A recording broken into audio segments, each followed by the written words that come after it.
Hiding under the staircase of an abandoned school is the BOLLY family, shaken from an attack.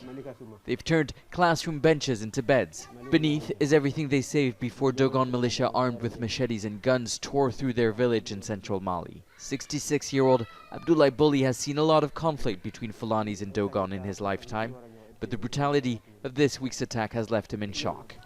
I am afraid of the Dogon militias, not the jihadi groups or Malian forces. They don't harm us like them, but they don't protect us either. The militias control our movements, they kill us and burn our villages. A UN investigation accuses Dogon militias and the militaries in the Sahel of committing more acts of extrajudicial killings on the civilians they are meant to protect than the armed groups they're fighting. No individual has been sanctioned and held responsible for all those violations. So that has generated a general sense of impunity in the Sahel and a repetition of this abuse. 2.3 million people, mostly children, are on the move fleeing the violence in the Sahel. 5 million are facing hunger and are in urgent need of humanitarian assistance. The United Nations Refugee Agency says they are overstretched and are appealing for $200 million to help those displaced. People have fled their homes. They've literally fled with the clothes on their back.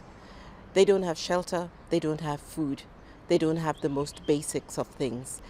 Our focus in the scale-up will be to bring in that shelter. We're going to be supporting governments. What started off as an armed insurgency in northern Mali in 2013 has now spread beyond the Sahel into Togo and Ivory Coast, with attacks being carried out by groups linked to Islamic State and Al-Qaeda. Last Friday, while tens of thousands of Malians demonstrated against their government's inability to protect people from the violence, French forces said they'd killed the leader of Al-Qaeda in the Islamic Maghreb, Abdelmalik Dugdal, in northern Mali. The announcement comes as the United Nations wants to slash the $1 billion budget of the UN peacekeeping operation in Mali for failing to deliver peace. The mandate of the 14,000 troop is up for renewal while the United Nations Security Council debates the future of the mission. ABDOULAYE BOLLY and his family wonder not when, but if they will be able to return home.